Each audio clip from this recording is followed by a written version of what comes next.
Et dans la troisième et dernière partie, nous parlerons des à côté de cette CAN Total 2019. Et puis, nous parlerons aussi des pronostics avec nos invités. Et puis, nous reviendrons sur les matchs d'aujourd'hui. Nos invités, je vous rappelle, Aïcha Moupillou, supportrice camerounaise. On vous embête pas souvent avec la chanson, Aïcha, non? Beaucoup. Ouais. Toute mon enfance jusqu'à maintenant. Oui, alors encore une question. Qu'est-ce que vous souhaitez pour le Cameroun? Vous êtes inquiète pour... C'est mardi que le Cameroun... Oui, c'est mardi. Je suis inquiète, mais j'espère qu'ils vont gagner. Ils ont intérêt à défendre ce titre et... qui nous la ramène à la maison, quoi.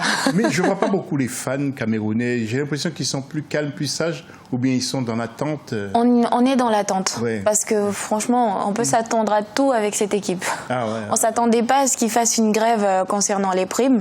Et on peut s'attendre à tout, sincèrement.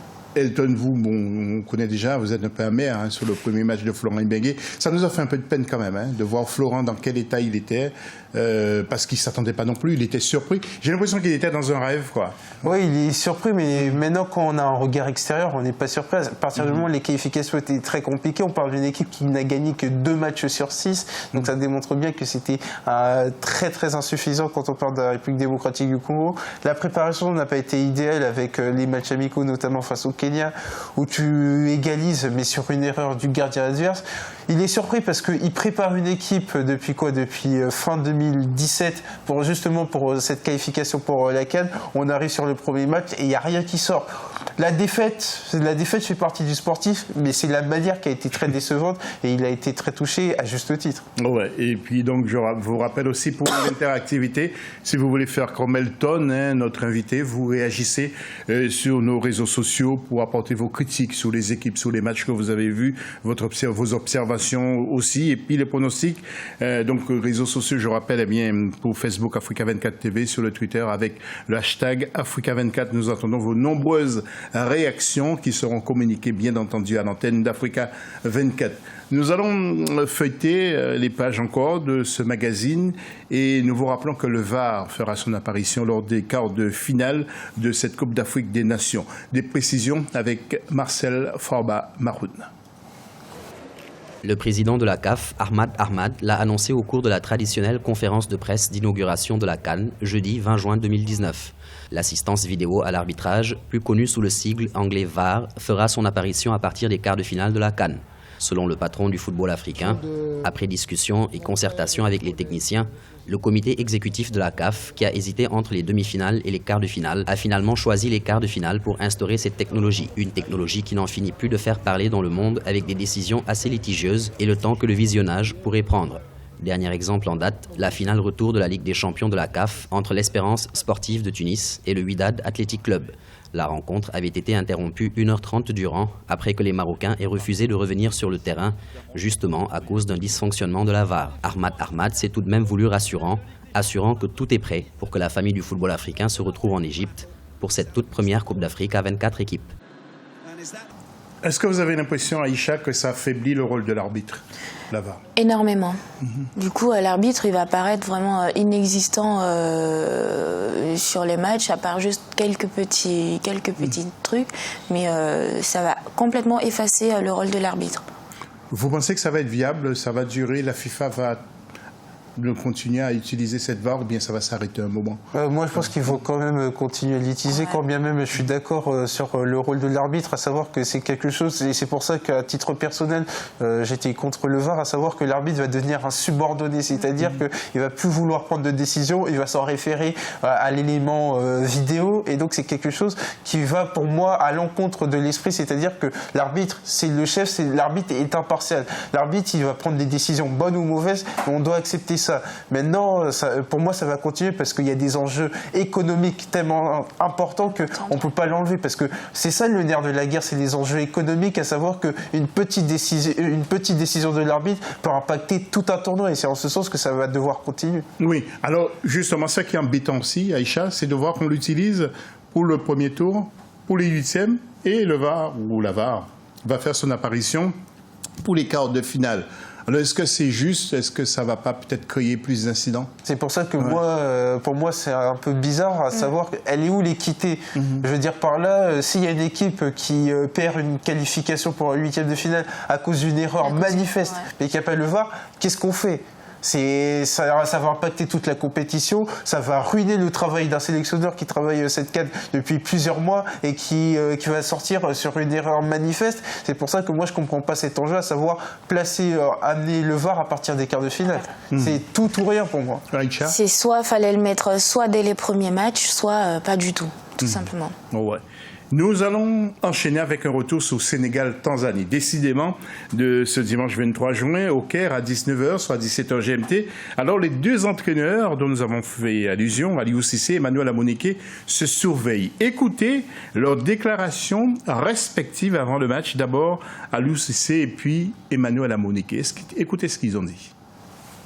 Je préfère jouer avec lui que sans lui. On aurait préféré jouer avec Mané, mais nous avons une équipe complète et un groupe soudé.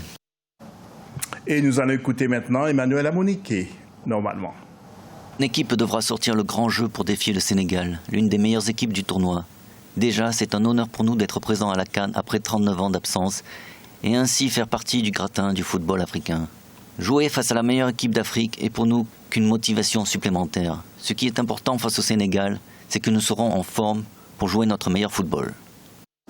Avant de retrouver les infos de la CAN au Sénégal, on doit se préparer à Dakar. En ce moment qui nous regarde, il y a bien sûr une place qui sera consacrée. Enfin, on va tous se réunir là-bas à Dakar pour regarder ce match. Ça va être la fête. Hein. Il y a un engouement qui sera non négligeable du côté du Sénégal, surtout après cette Coupe du Monde 2018 qui avait été encourageante et qui s'était terminée dans une situation rocambolesque parce qu'ils perdent la qualification au profit de la règle du fair play.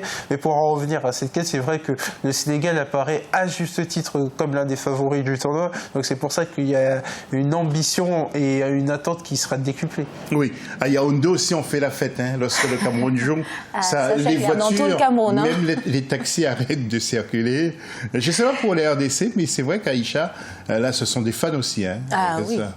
On adore nos équipes. Oui, les taxis arrêtent de rouler. Les taxis arrêtent de rouler, les motos, tout. Mais je pense qu'ils vont vraiment supporter le Cameroun à partir des quarts de finale. Oui. Ah oui, d'accord. Donc parce que vous avez... On préfère... la force de l'habitude. On préfère... Oui. Nous allons passer aux infos de la CAN maintenant.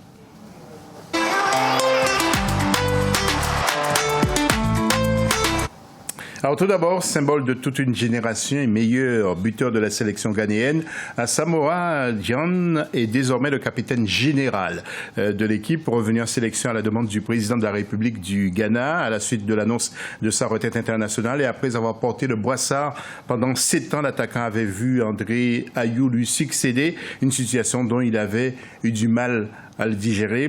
Piqué dans son orgueil, il avait alors annoncé sa retraite internationale, de retour dans l'effectif. Il n'a pas perdu de son entrain habituel, toujours joyeux, moqueur envers les jeunes coéquipiers.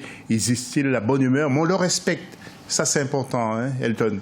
Ça reste important. Maintenant, j'ai envie de voir comment le groupe va réagir à cet épisode qui n'a pas été sans conséquence sur ce début de compétition. Ça n'a pas été une bonne préparation. Maintenant, j'espère que André Ayew ne fera pas ombrage de cette décision et que le Ghana va montrer un meilleur visage que ce qui a été entrevu ces derniers jours. Et puis après avoir parcouru des pays du continent, plusieurs, Gabon, le Mali et le Sénégal, Alain Giresse, vous le savez, a posé ses valises du côté de la Tunisie depuis décembre 2018 à propos du Mali qu'il va rencontrer. Il a déclaré, c'est un peu particulier avec cette équipe, je la redoute sur le plan technique et moral, une équipe que je voulais faire gagner. Eh bien maintenant, je dois la battre. Alain Giresse se dit satisfait tout de même parce qu'il s'agissait de mettre les joueurs tunisiens au meilleur de leur forme avant de débuter le tournoi. Aïcha, vous connaissez bien Alain Giresse? Non. Vous, non. Non, vous ne le connaissez pas. Vous ne suivez pas les autres nations? Que le Cameroun. Le Cameroun. Le sélectionneur malien, quant à lui, Mohamed Magasuba, qui a déclaré pour toutes les rencontres qu'il aimerait être le meilleur pour cette CAN Total 2019. Il veut réaliser cet exploit face aux gros morceaux du football continental comme l'Égypte ou encore le Sénégal ou encore le Maroc, la Tunisie, la Côte d'Ivoire, le Ghana. Mohamed Magasuba, l'entraîneur du Mali et ses joueurs qui ont passé une dizaine de jours à Doha, au Qatar afin de mieux préparer leur équipe. Et puis, dernière information qui va intéresser Aïcha, le Cameroun ambitionne de garder sa couronne africaine.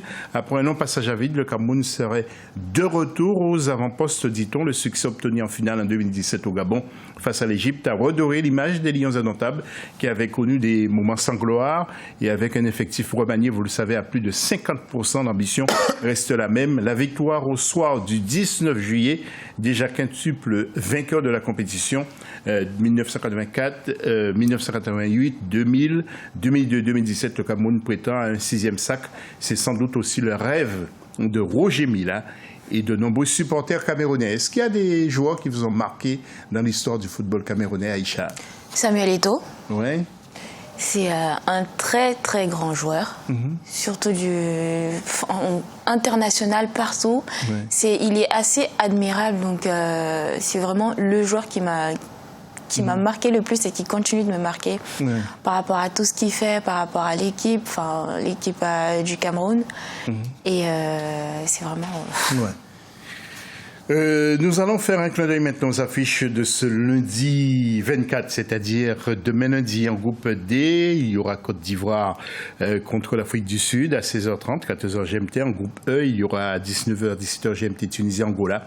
Et à 22h, soit 20h30 GMT Mali, Mauritanie. Encore de beaux matchs, mon cher Elton, qui nous attendent. Effectivement, on attend l'entrée en lice. On va voir le tableau en même temps peut-être. Allez-y. Avec Nicolas Pepe qui avait été élu meilleur joueur du prix Marc-Vivien Foé, donc ça récompense le meilleur joueur africain de la Liga. Et donc il arrive avec une pression, je dirais, positive par rapport à sa saison face à Lille.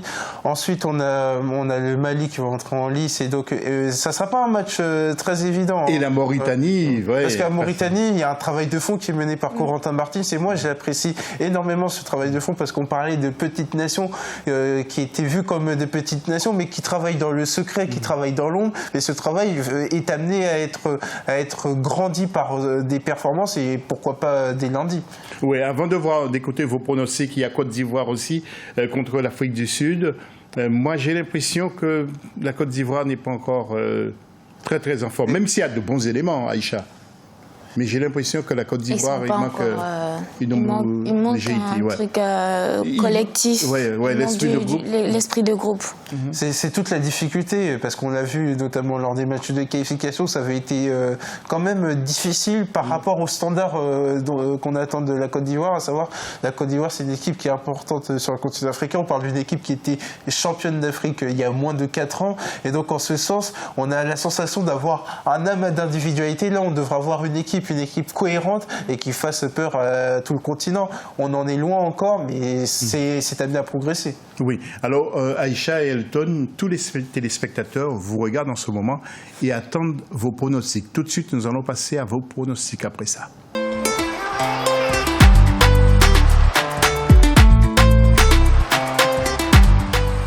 Alors, les pronostics maintenant. Tout d'abord, Aïcha, nous allons parler du groupe C pour les pronostics des matchs de ce dimanche 23 juin. Tout d'abord, Sénégal-Tanzanie. Quel score voyez-vous? Je ne vais pas donner de score, mais Sénégal... On aimerait avoir quand même des scores, même risquez-vous. 2-0.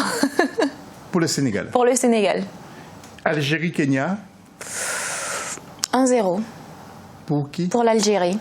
Et puis, il y a également Maroc-Namibie. 1-0 pour la Namibie. Oui. Ouais, c'est un drôle de risque quand même. Je sais. Elton, Sénégal-Tanzanie. Sénégal-Tanzanie, je m'attends à 3-1 du Sénégal. Algérie-Kenya. Algérie-Kenya, partout. Et Maroc-Namibie. Maroc-Namibie, quand bien même on a parlé du Maroc en préparation, c'était pas assez évident. Je me dis quand même qu'il y aura un 2-0 pour le Maroc. Parfait, mais tout est noté, tout est enregistré. Alors globalement, avant de conclure l'émission dans quelques petites secondes, qu'est-ce que vous avez retenu, vous retenez après 3 jours de compétition? Après 2 jours, disons. Après 2 jours de compétition, je reviens toujours sur mes propos, il n'y a vraiment pas de petite nation. Et ils sont en train de se réveiller, histoire de montrer que nous aussi on est là, on existe, ne nous oubliez pas.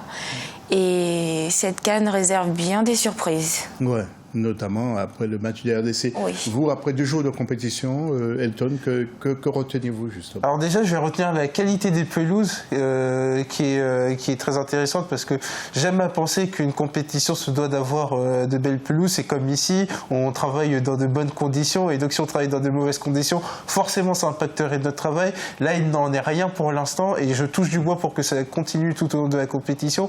Après, pour parler plus en de termes footballistiques, le niveau est quand même très intéressant, à savoir que les matchs se jouent à rien. Il y a eu, pour l'instant, il n'y a pas eu de match avec de grands buts d'écart et ça c'est forcément très encourageant et ça démontre bien que on sait qu'on est sur une poule, on est sur une compétition à 24 et qu'il y aura le jeu des meilleurs troisièmes et donc la notion de différence de but sera très importante, donc c'est pour ça que les adversaires ne lâchent pas pour l'instant. Oui, et puis je terminerai ainsi, Aïcha, avec vous.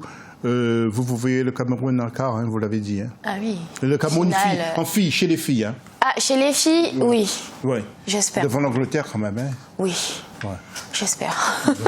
Bien, nous espérons aussi, nous allons croiser les doigts pour l'équipe du Cameroun, l'équipe féminine du Cameroun, donc qui rencontre l'Angleterre ce dimanche après-midi. Et puis bien sûr, la Coupe d'Afrique des Nations, le magazine revient demain, même heure, midi sur Africa 24, rediffusion à 15h, soit 10h, donc GMT et 13h GMT. Merci à nos invités, merci à tous ceux qui m'ont aidé aussi à préparer cette émission. On se dit à demain, bon après-midi, et puis dans quelques instants, un nouveau journal sur nos antennes.